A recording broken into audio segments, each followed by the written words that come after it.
और आज मध्य प्रदेश का बजट पेश होगा। राज्य के वित्त मंत्री जगदीश देवड़ा विधानसभा में प्रदेश का पहला पूरी तरह से डिजिटल बजट पेश करेंगे।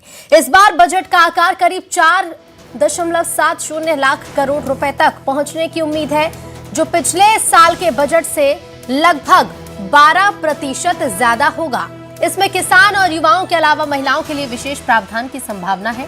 साथ ही 2028 में होने वाले सिंहस्थ महाकुंभ की तैयारियों के लिए बड़े आवंटन का संकेत भी इस बजट में है, जिसमें बुनियादी ढांचा, धार्मिक, पर्यटन और शहर विकास से जुड़े प्रोजेक्ट शामिल हो सकते हैं।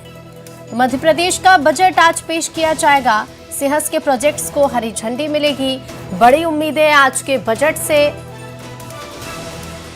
वित्त मंत्री जगदीश देवड़ा पेश करेंगे बजट।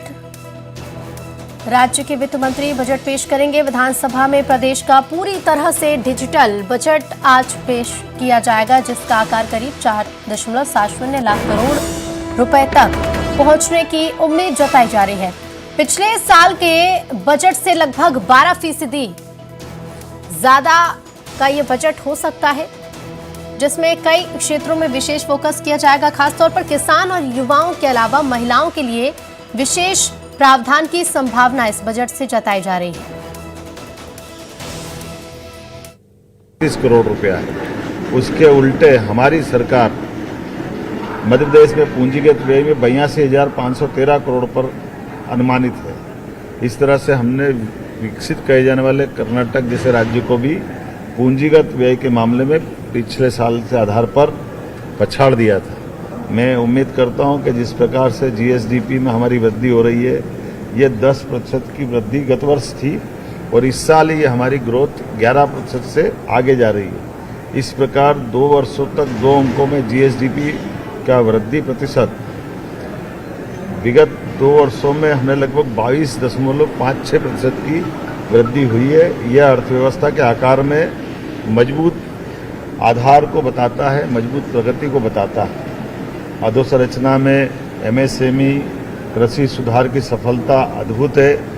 ये आकलन अगर अपन देखें तो प्रति व्यक्ति आय, अगर मैं ये इस तरह से बताना चाहूँगा कि ये उल्लेखनीय 10-11 से कंपैरिजन करें तो प्रति व्यक्ति 10-11 में जो आय थी वो लगभग 38,497 रुपये थी। जब हमारी सरकार बनी तो प्रति व्यक्ति आय 1,41,000 के आसपास थी।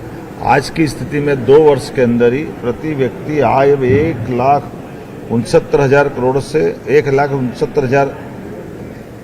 तो मध्य प्रदेश का बजट पेश होने से पहले मध्य प्रदेश के सीएम डॉक्टर मोहन यादव ने कांग्रेस पर निशाना साधा है। हंगामे को लेकर मुख्यमंत्री ने कहा है कि कांग्रेस के पास जुबानी खर्च के अलावा कुछ बचा नहीं। जनता के सामने सब दूध का दूध और पानी का पानी हो रहा है। हमारी सरकार सकारात्मक रूप से काम कर रही है और आंकड़े उसकी गवाही दे रहे हैं।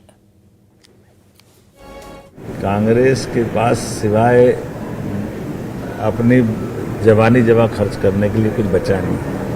मेरी कांग्रेस की वो नेता प्रतिपक्ष सहित उनकी अपनी भूमिका के प्रति मेरी सद्भावना भी है। लोकतंत्र में पक्ष की बात भी होती है, विपक्ष की बात भी होती है, लेकिन सकारात्मक आलोचना होती है तो हम उसको भी अच्छे भाव से लेते हैं। लेकिन नकारात्मक होगी तो उनकी जनता में भी किरकिरी होगी और ये कुल मिलाकर के जनता के सामने दूध का दूध पानी का पानी हो रहा है।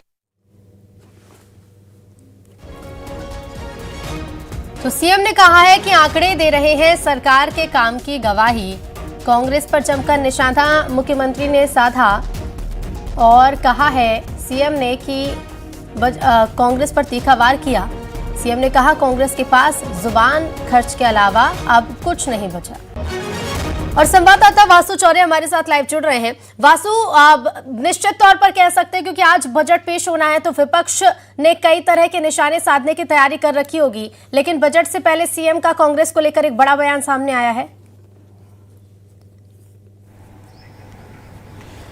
बिल्कुल ऋतु, देखिए मध्य प्रदेश के लिए आज बहुत बड़ा दिन है, बहुत महत्वपूर्ण दिन है। आज मध्य प्रदेश का बजट पेश होने जा रहा है। अब तक का सबसे बड़ा बजट जो है वो सरकार पेश करेगी, जिस तरीके की जानकारी जो है वो सामने आ रही है। और एक और बहुत विशेष बात मैं आपको ये बता दूं, ये साल 2026 है, ये कोई चुनावी साल नहीं है। इस साल में कोई भी चुनाव नहीं होने, तो ये जो बजट मध्य प्रदेश का आ रहा है ये बुनियाद को मजबूत करने वाला होगा राज्य की। और इसमें बहुत ज्यादा जो फोकस है वो जन कल्याणकारी योजनाओं पर दिखेगा, इंफ्रास्ट्रक्चर पर दिखेगा, रोजगार के निर्माण पर दिखेगा, इंडस्ट्रीज को मध्य प्रदेश में आसानी से लगाने पर दिखेगा। इसके अलावा दूसरा सरकार का जो फोकस होगा वो नगरीय निकायों के विकास पर होगा, क्योंकि अगले साल जो है वो नगरीय निकाय के चुनाव 27 में होने हैं। और एक बहुत बड़ा आयोजन 28 में जो है वो सिंगस का होगा और 28 में विधानसभा के चुनाव भी होंगे। तो ये जो 28 का एक रोड मैप लेकर जो है वो सरकार चलेगी और उसकी झलक जो है वो इस पूरे बजट में दिखाई देगी। लेकिन दूसरी सबसे बड़ी जो चुनौती है वो सरकार के सामने ये है कि बजट तो बहुत बड़ा हो रहा है, लेकिन कर्ज भी उसके साथ साथ मध्य प्रदेश के ऊपर बहुत बड़ा हो रहा है। यानी कि इस बजट में सरकार को इस बात का भी ध्यान रखना होगा कि आय के स्रोत जो है वो कैसे बढ़े मध्य प्रदेश में, और मध्य प्रदेश का जो कर्जा है वो किस तरीके से अब धीरे धीरे करके कम किया जाए। और यही विपक्ष के पास सबसे बड़ा मुद्दा भी है कि मध्य प्रदेश में आप बजट तो बढ़ा रहे हैं, लेकिन जितना बजट बढ़ा रहे हैं उतना कर्जा भी बढ़ाने का जो है वो काम कर रहे हैं। और सरकार को श्वेत पत्र इस पूरी कर्जे को लेकर जो है वो जारी करने की बात कांग्रेस लगातार कह रही है। और आज भी कांग्रेस ने, जैसा आप कह भी नहीं थी, कि बड़े पैमाने पर तैयारी की हुई है। जैसे ही मध्य प्रदेश सरकार अपना बजट पेश करेगी, बजट के डॉक्यूमेंट्स जो है वो पब्लिक डोमेन में आएंगे, कांग्रेस इनका एनालिसिस जो है वो वित्तीय एक्सपर्ट्स से करवाएगी, वित्तीय सलाहकारों से कांग्रेस जो है वो सलाह लेगी। और उसके बाद इस पूरे बजट में जो कुछ भी बातें होंगी उससे कर्ज का क्या कुछ संबंध है उसको स्थापित करने का काम किया जाएगा। और मध्य प्रदेश के आर्थिक हालातों की सच्चाई जनता को बताने कांग्रेस एक अभियान शुरू करेगी। इस तरीके की जो बातें हैं वो कांग्रेस के इंटरनल सोर्सेज से सामने आ रही है। यानी कि सियासत जरूर इस पूरे मामले को लेकर होने वाली है। एक और मध्य प्रदेश की सरकार इसको विकास का बजट बता रही है, मध्य प्रदेश के अभ्युदय का बजट बता रही है, तो दूसरी तरफ कांग्रेस का यह कहना है कि लगातार वित्तीय घाटा प्रदेश को राज्य सरकार के कारण झेलना